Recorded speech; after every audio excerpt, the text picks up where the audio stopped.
Ben ritrovati a questo appuntamento con il lavoro a 360 gradi. Nella puntata di oggi parliamo di innovazione. Grazie all'innovazione avremo anche l'opportunità di scoprire una città come quella di Verona comodamente seduti da casa. Come è possibile? L'abbiamo chiesto ai nostri due ospiti di oggi, che sono degli esperti del settore multimediale, Andrea e Stefano, che ho incontrato per voi. In questo servizio parliamo di un progetto multimediale che ha fatto parlare di sé in molti giornali. Parliamo di Verona 360, ne parliamo con Andrea e Stefano. Buongiorno Stefano, allora un progetto importante nato con quale idea e soprattutto con quale motivazione? Buongiorno a tutti, è un progetto nato un po' di tempo fa con l'ambizione di far conoscere il più possibile Verona nel mondo.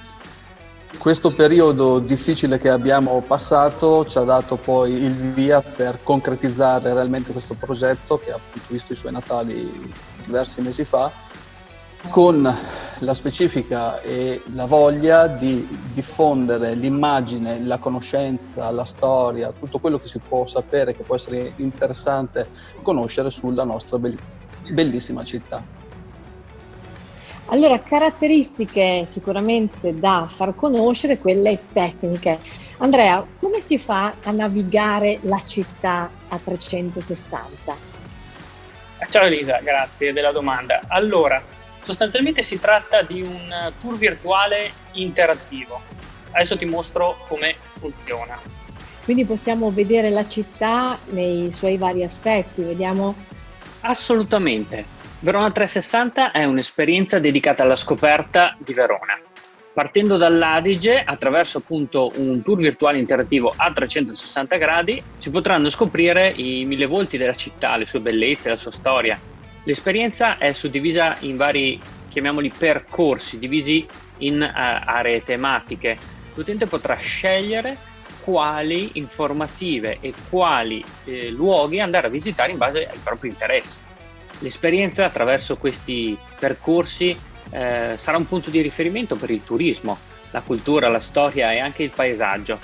Icone, testi informativi e anche audio in futuro saranno presenti in tutte le fotografie a 360 gradi e sveleranno informazioni storiche, descrizioni e anche curiosità.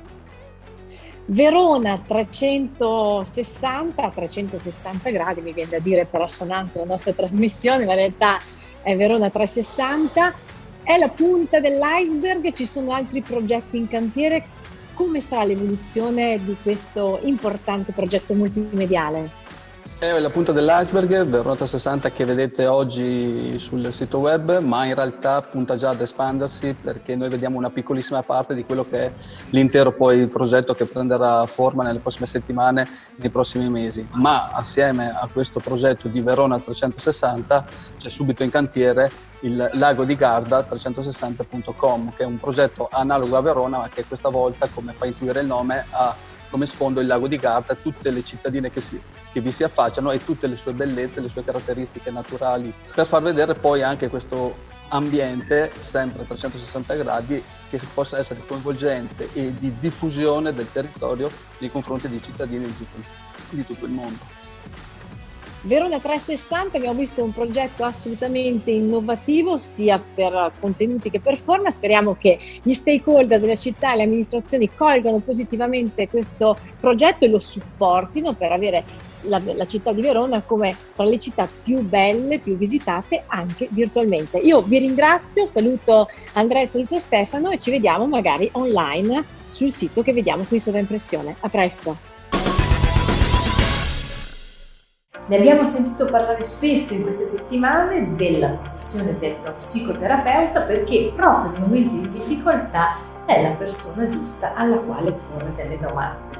Allora, per questo motivo ho voluto incontrare al lavoro a 360 gradi uno psicoterapeuta che ci racconta innanzitutto come è nata la volontà e la passione per questa professione e ci dà anche qualche spunto di riflessione. Vediamola assieme.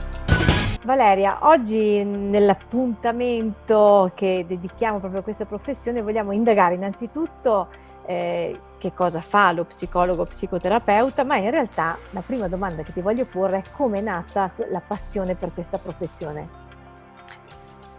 Io non nasco psicoterapeuta, nel senso che ho studiato psicologia, ma attraverso un percorso di sperimentazione.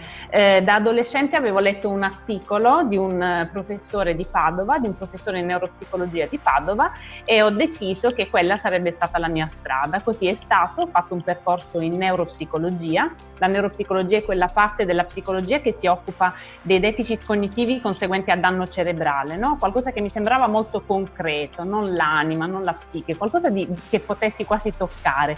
E quella è stata la mia formazione, per cui ho fatto anche un dottorato di ricerca, ho lavorato in università proprio per approfondire il funzionamento del cervello, sempre continuando a lavorare con dei pazienti che avessero appunto dei danni neurologici. Poi a un certo punto ho detto vabbè, ma mancano le emozioni, manca tutto il resto. E allora la scuola di psicoterapia mi ha formato anche in quest'altro aspetto, quindi nei percorsi più di terapia psicologica per accompagnare, per dare supporto nei casi di difficoltà e fragilità emotiva, quindi anche in assenza di danno neurologico, ma tutti abbiamo un po' delle fragilità, no?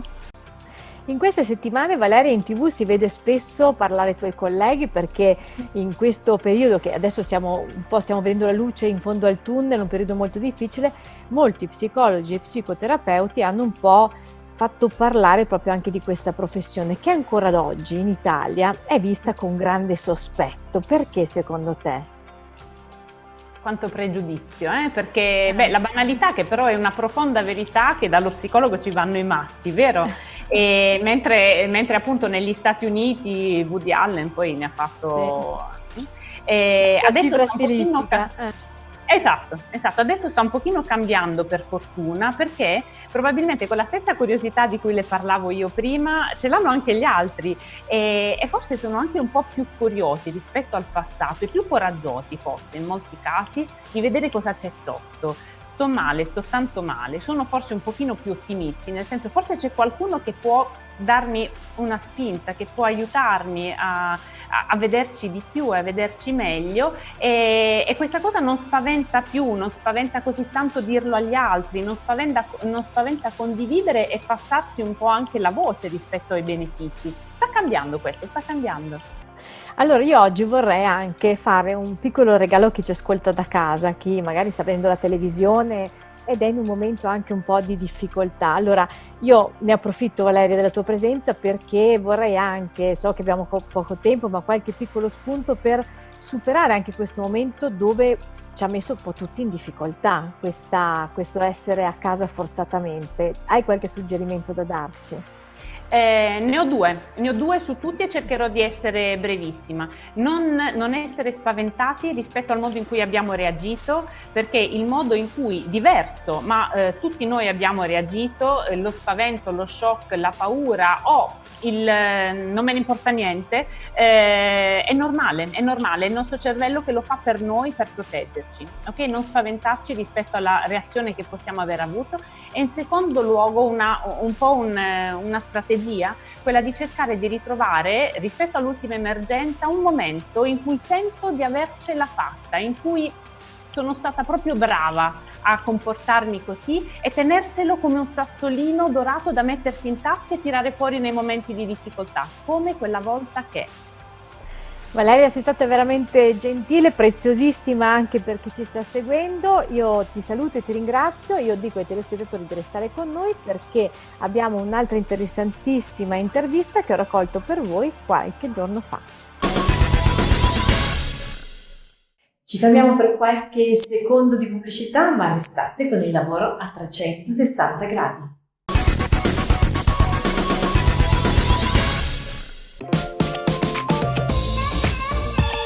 Rispetto alla carta, gli schermi digitali emettono luce e quindi riflessi e possibili abbagliamenti. Spesso questo genera dei disturbi e per alleviarli si consiglia di seguire la regola del 20-20-20. 20 secondi di pausa ogni 20 minuti guardando a 20 piedi di distanza, che sono 6 metri. Tale regola però può non bastare, serve una correzione più adatta a queste nuove esigenze.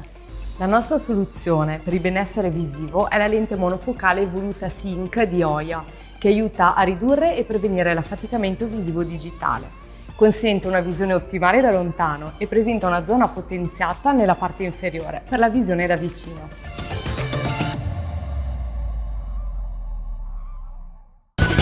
Ci sono attività che in questo lockdown si sono completamente bloccate, ma che anche in questa terza fase faticheranno a ripartire. Parliamo di chi si occupa di arte, di musica, di spettacolo.